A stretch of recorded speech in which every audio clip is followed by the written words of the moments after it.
I spent my life savings on my jobless boyfriend while he chased his dreams. After a year and $25,000, I finally cut him off when he said I was the one using him. My boyfriend and I started dating in July of 2014. He is the biggest optimist in the world and lived a pretty cushy life as the only child of divorced parents. We both lived separately and had jobs that covered all our bills and then some. He bought an expensive sports car, gaming computer, and purebred dog, important later. He was in school while I had graduated a year before and started work at my first big kid job. Life was great, and the first 6 months were some of the happiest times of my life. The first week of January 2015, he was wrongfully terminated from his job. A new supervisor was on the warpath to replace everyone on his shift with his friends and waited until the new year, after the holiday rush was over, to start cleaning house. The government sided with him during the unemployment claim, and he started receiving benefits. He decided to focus on finishing school instead of looking for more work. This is where the crack started. He was supposed to graduate in May, but he failed a class and couldn't, so he had to go to school in the summer. In June, his savings ran out, and he could either afford his car payment and insurance or rent. His lease was up at the end of July, so I agreed to pay his rent, and he could move in with me and finish school. He found out weeks before he was supposed to graduate that he needed one particular elective to get out. He had to go to school that fall. I demanded he get a job to help with expenses, as I wasn't planning on having to support him for so long. A month or two, fine, but 6 months, no. He got a job as an insurance agent for an extremely reputable company at the end of July. Turns out this job is commission-based. Being the optimist he is, the manager talk of being able to make unlimited amounts of money drew him in. I paid for him to take the certification tests he needed to work, and he started trying to build a client base selling structured financial products. He made and makes nothing. He'll have a $700 payday for a small policy, then nothing for months. He's out there busting his ass every day, but building a financial client base from scratch, without any family privilege or existing networks, is ridiculously hard. In September 2015, we downsized from my fancy downtown apartment to a POS house on the edge of the ghetto. I paid the security deposit and double rent at both places for a month, as that's how the lease overlap worked out, totaling about $3,500. By November, my savings was almost gone, and I had to liquidate shares of my family trust, on which I took a penalty, as my grandfather did not want us to access it before age 25. To get us by, I had $300 in savings and nothing left in my family trust. I had spent about $177,000 since July supporting us. His job required money to take clients out for lunch and coffee. His dog and my dog. Since September, we had been having recurring fights about money and chores. I expected him to pick up 90% of the housework as his way of paying me back. He never shaped up on either front. He just kept repeating to me the same things that his manager said to him to draw him in. It'll get better. Everyone struggles at first. If you hang on, you'll make it. Once I make it, we'll be rolling in it. Every time we had a fight, every time 2 weeks before Christmas we had this fight again. And I demanded he do something other than feed me inspirational quotes. I left the house in a rage and drove to buy cigarettes. I was thinking of who I should text and ask to crash for the night. When I got angry, no, I'm not crashing on someone's couch while he lives in the house I pay for, sleeps in the bed I pay for, and eats the food I pay for. I returned home and gave him 10 days to pack his things and get out. He moved into his dad's house, and I spent Christmas morning chilling with my dog and returning his presents online. We started hanging out again in January of this year, and things seemed to be going well for his business, enough for him to consider getting an apartment. I told him he could move back in, and if we couldn't split expenses evenly at first, he had to get serious about doing chores and sticking to my budget. It was fine at first, but by April he wasn't doing any chores, and I was back to paying 100% of his and his dog's living expenses. He also was about to not meet quota for that quarter and asked me to sign up for a policy and then reverse it after quarter end, so I'd be reimbursed. I lost my faith in him. I work in capital markets. I can't afford to commit financial fraud for him. I told him I've sacrificed enough for him. He can't come for my integrity too. Bonus. The friend who he did rope into doing the reverse policy still hasn't been reimbursed 5 months later. We had another blowout fight, and he majorly stepped up on the chores front, which is sustained to this day. Money was still touch and go when he didn't get paid. His fancy car ate up every month. He landed a big case in May and paid his half rent in June, for the first time, and offered to pay all of July, which he did by the second week of July. He was completely broke again and told me last minute he couldn't pay August rent. I had to scramble to get the cash needed in one account to send the check. He couldn't afford to pay for his half of groceries like he promised either, so that was a scramble too. I'm so sick of this. I work an incredible job for my age, paid off all my college debt 8 months after graduation, and own my car. Yet I'm living paycheck to paycheck, supporting him. There's always something, even if it's a legitimate something, that keeps him from paying his half. It's been a year, and there hasn't even been marginal improvement. His job is meant for filthy rich trust fund kids who can afford to be this broke while they build their client base. I admire his optimism, but he's not suffering for listening to it. I am. I have enabled him far too long, and after the most recent fight about money, I realized he is too immature to be trying his hand at this job. He complains when he meets with clients who spend their money on cars, trips, and toys instead of buying a policy from him. When he blew his money on a car and a gaming PC, he had a steady paying job, yet he has no problem having regular, circular fights with me. He won't ask his parents for help, because that would be awkward, and I don't want to lose his father's respect. He's hurt that I don't trust his promises, when he's barely kept any of them, from his graduation date to his bills to his chores. He is too immature to see the larger picture, and because I've been enabling him to a fault, he has never needed to face the consequences. They don't fall on him. They fall on me. Last night, I told him I'm not renewing the lease and I'm moving out by myself. He followed me around the house, pleading with me and asking questions. How do you feel about me? What about us? Where will I go? What will it take for you to let me come with you? Questions I have answered every single fight. Questions he needs to answer because it's his life. I refused to answer them again and went to bed. He stood in the doorway and said that stupid Marilyn Monroe quote about not deserving people at their best if you can't handle them at their worst. I said he was totally allowed to feel that way and walked. He shut himself in the computer room and slept on the couch that night. I can't believe he feels like I'm abandoning him after all I've done. He doesn't understand how hurtful it is when he tries to pay his half of the rent and bills by spouting off platitudes about struggle and success. It makes me feel so disrespected, and I have told him this every fight. Despite having this fight regularly, it's like he's not even listening to me. Why would he? I haven't made myself worthy of respect by being his financial doormat and not sticking to my boundaries. At this point, I feel he is using me as a safety net. He knows I won't let him or his dog starve, so he doesn't make himself care about coming up with the money for food. He is deluded by his optimism. So much so that he breaks every optimistic promise he makes to me. He talks about how he thinks a client will buy an expensive plan, but then they get the cheap one and now he can't pay rent. He talks about how he met loads of people at a networking event but only 3 call him back, and he needs money to take them out.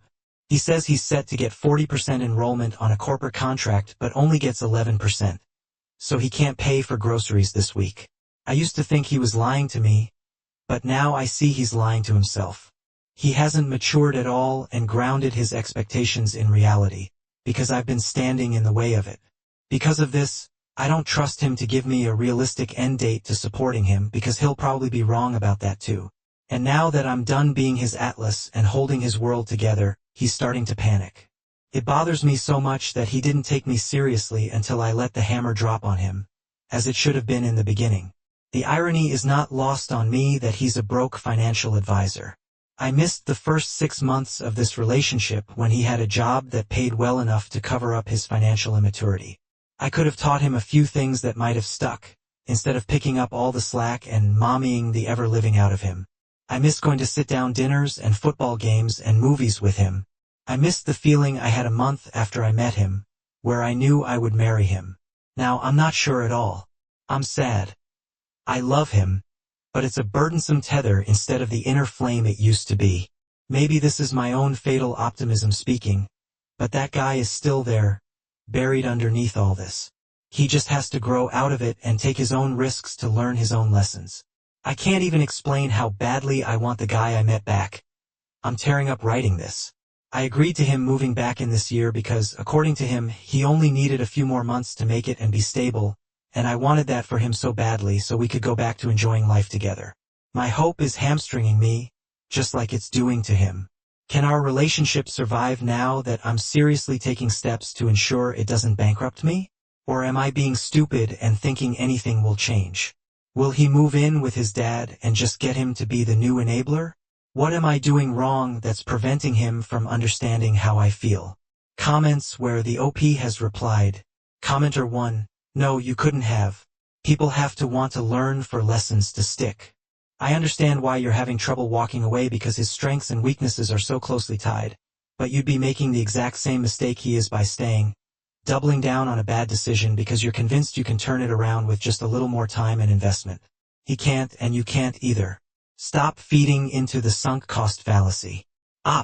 This is so true.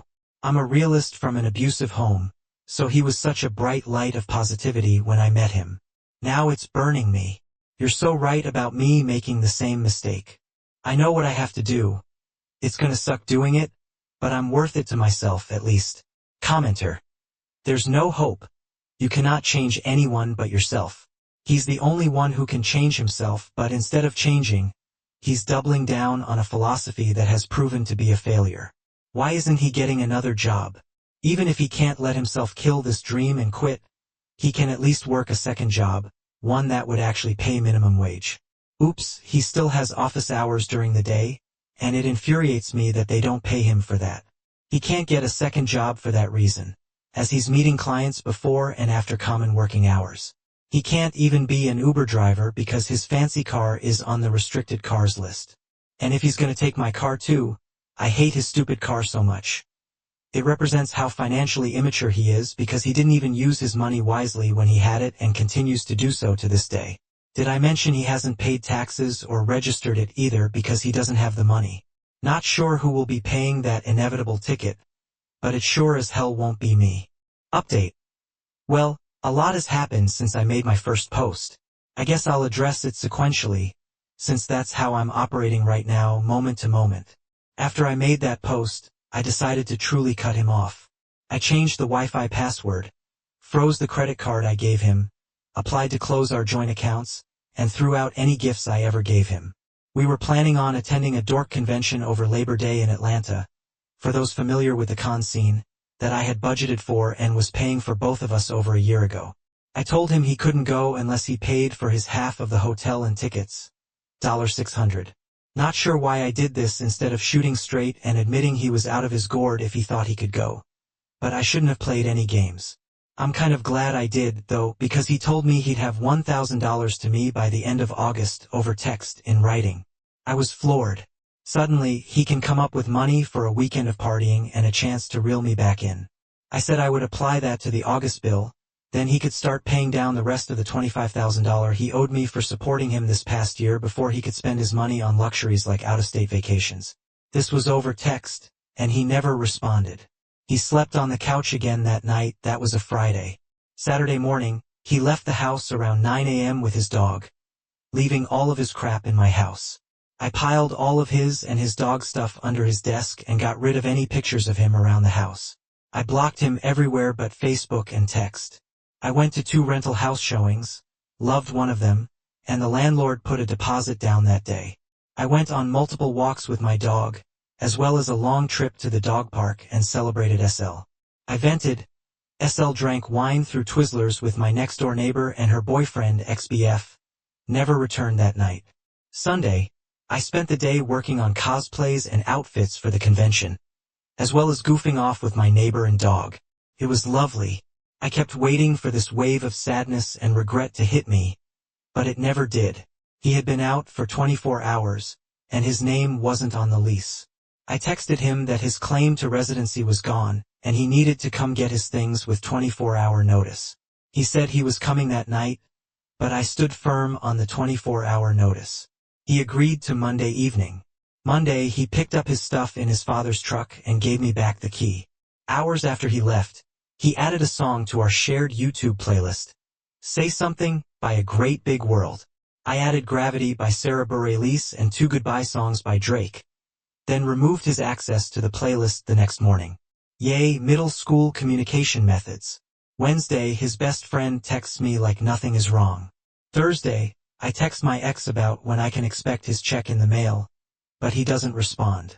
Friday morning, I email him. At this point, as far as I can tell, he's gone. No contact with me. I send him one last email a day later basically stating that, and he asks me to coffee. Sunday night, we met up for coffee.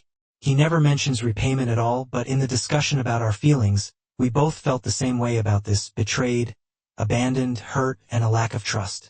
He felt I had lied when I said I was fine supporting him and basically insinuated that I wouldn't want to be repaid if I believed in us.